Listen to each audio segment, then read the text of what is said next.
Welcome to today's show. Another project today. I'm making a clothes valet.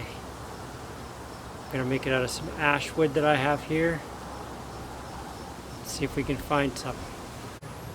Okay, there's my little stash of wood on that side. Some other stuff on the other side, but you don't need to see that. Okay. Some 3/4 inch ash right here.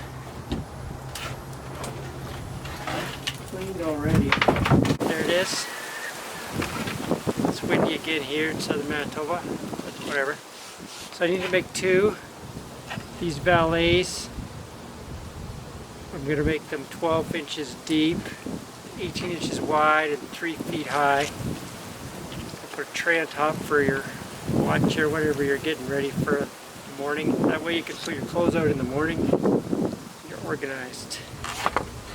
Okay, we got the saw going here. We're going to cut up enough parts for 2 at a time. So we're just going to chop these up.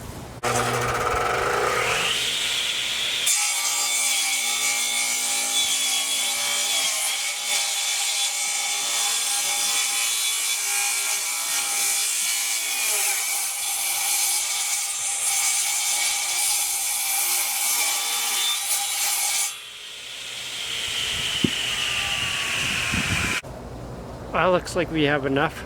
Oh, the light's pretty bad here. Looks like we have enough.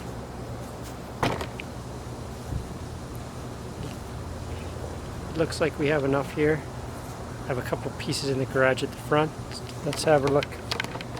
Here we have that rough cut.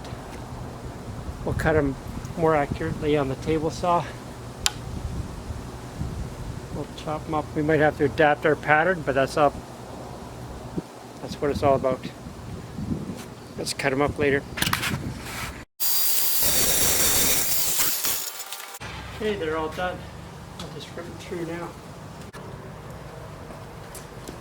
Now we're going to rip them.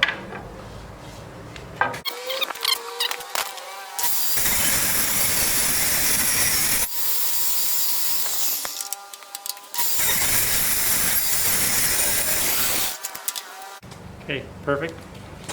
Thing you have to remember with hardwood is remember to bevel these edges at the end of the project because they are sharp. I actually cut my hand on the edges perfect 90. We're going to work at this. These are the bases at 3 inches and the uprights 1.5. Okay, there we are, all the pieces cut. 3-inch pieces for the base, 2.5 pieces for everything else. Good afternoon's work. Here, before we cut these, remember to square up your saw and your jigs each time.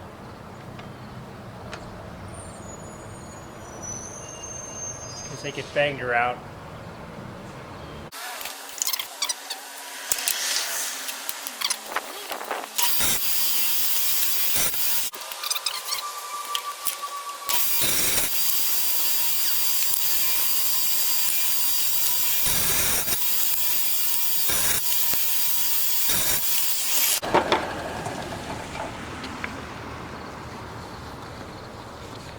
Boom.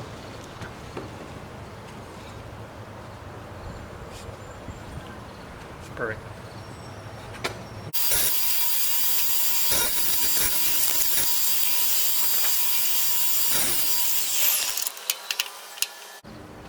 Okay, there we go. Just have to sand them a little bit. Uprights.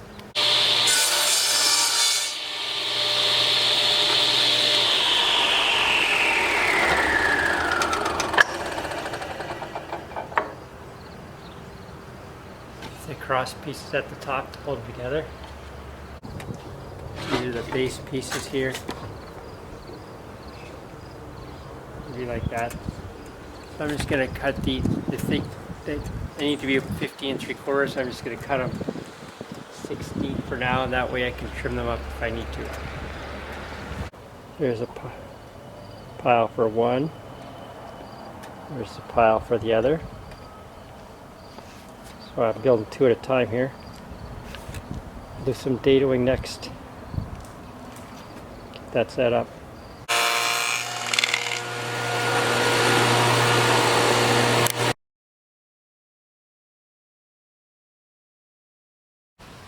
Alright, there's the pile. All the parts there except for the aluminum rod. I'll have to sand all those pieces, then we'll dry fit them.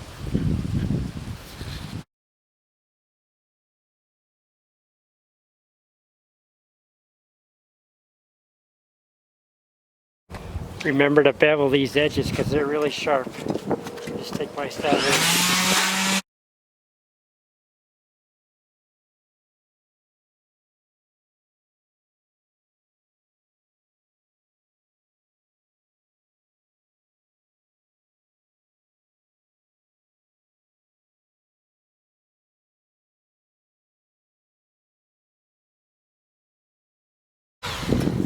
Just not so sharp. Okay, there it is, all sanded up. 4 hours later. I used my belt sander first at 80, and then I used my hand sander. Then I used my little portable sander at 120. There's all the parts. Well, it's 4 hours later, but sanding's important. I beveled the edges like I said before so they're not sharp. Looks pretty good. Okay, we have to dry fit it all together now.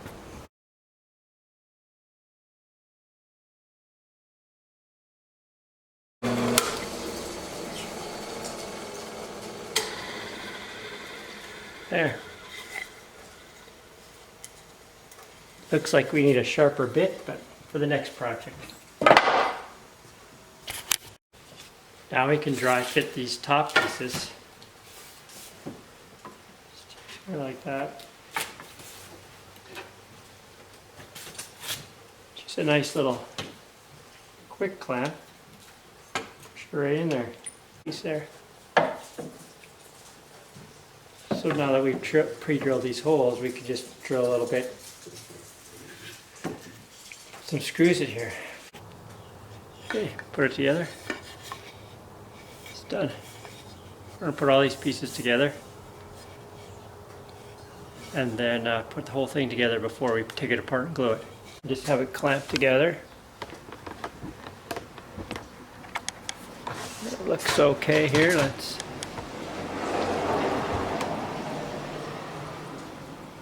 Looks good. But the reason you put it all together first and then glue it is for this. Changed my idea on the bottom. But now this board here is 1/4 inch too long. So I have to take it off and slice a little bit off each end and put it back. Sometimes you have to change. That's why people like building stuff. It creates adaptability and creativity and stuff. I'll cut those off. We don't need to show you that, but here it is, almost together.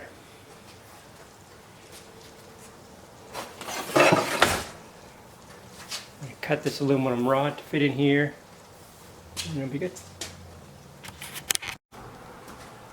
Alright, we're putting it together here. Let's move this so you can. Okay, just have it clamped together. It looks okay here.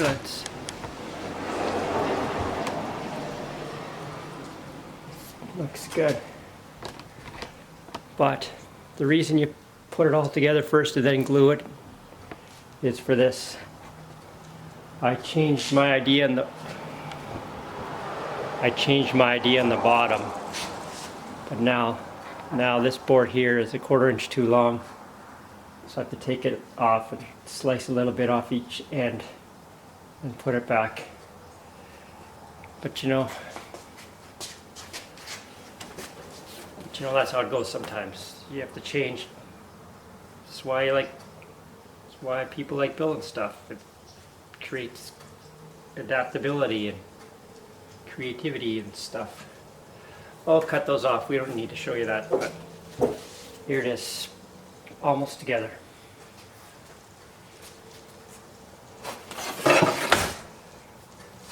Cut this aluminum rod to fit in here, and it'll be good. There.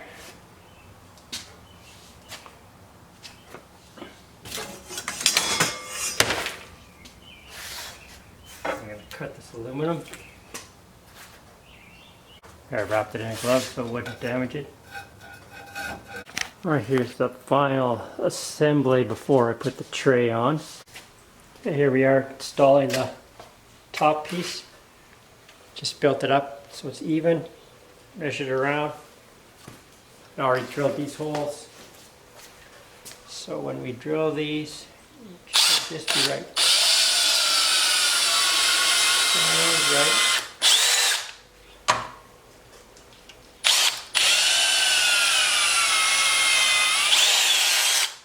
There.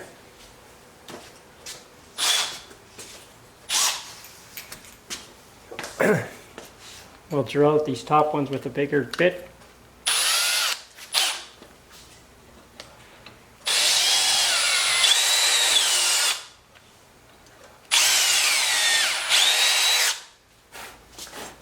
See how it works.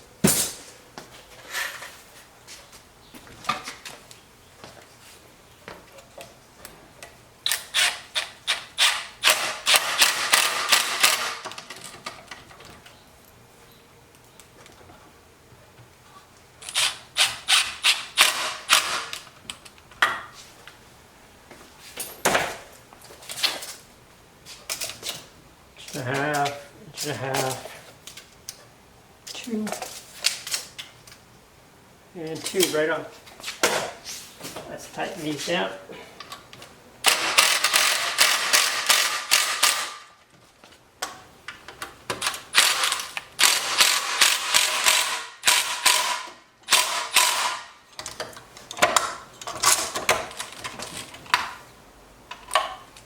There we go.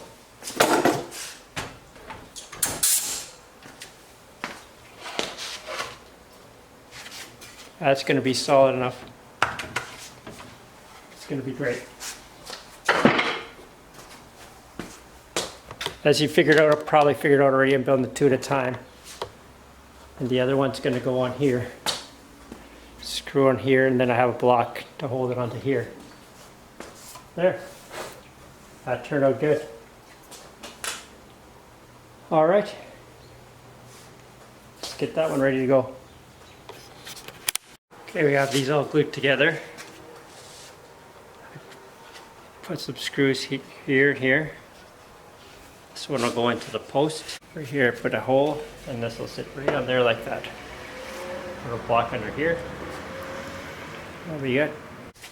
Okay, here we are installing the top piece. Just built it up so it's even. Measured around. I already drilled these holes.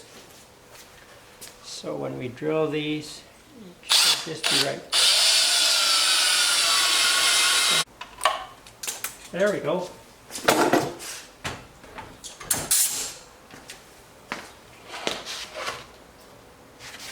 That's going to be solid enough. It's going to be great. Alright, I realized that just use 60 sandpaper. Sand down the plugs and do them with 120 after. That way it does a nicer job and you don't get any cuts in there. They're all done, 120. You hardly notice those in there. Just take your time and then do it. Well, I'm going to do this one again, but I did 60. I did 80 grade paper first, and then I did the 120. It's like they're not even there. Right, we're ready for staining. Oil natural, I like to use that, and then we'll put some varnish on over top of it. Alright, let's get at it. Sorry for my messy garage. So if you haven't figured out, I was making 2 all along. Twice with the nice hanger.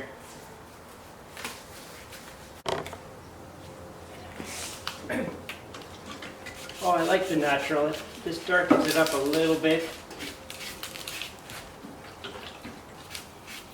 Okay, just wrapping up here.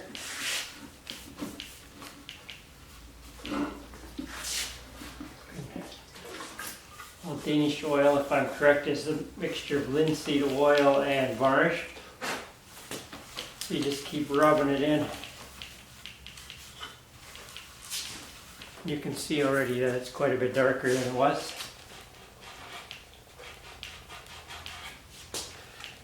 Give it a coat later, another coat.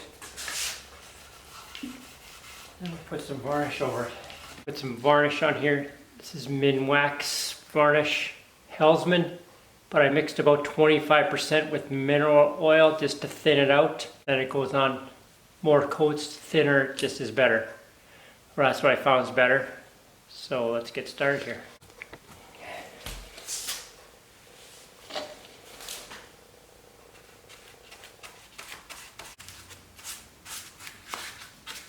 They are both done. We'll just let them dry overnight. Do another coat.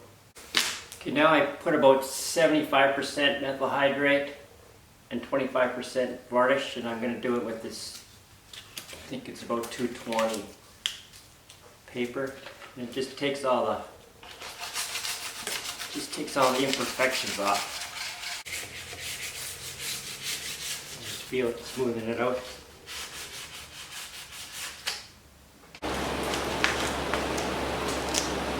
All right. Thanks for watching today's show. We're done now, it just has to dry. If you enjoyed the shows, hit the subscribe button, hit the like button, leave a comment, that'll be helpful for others. Later.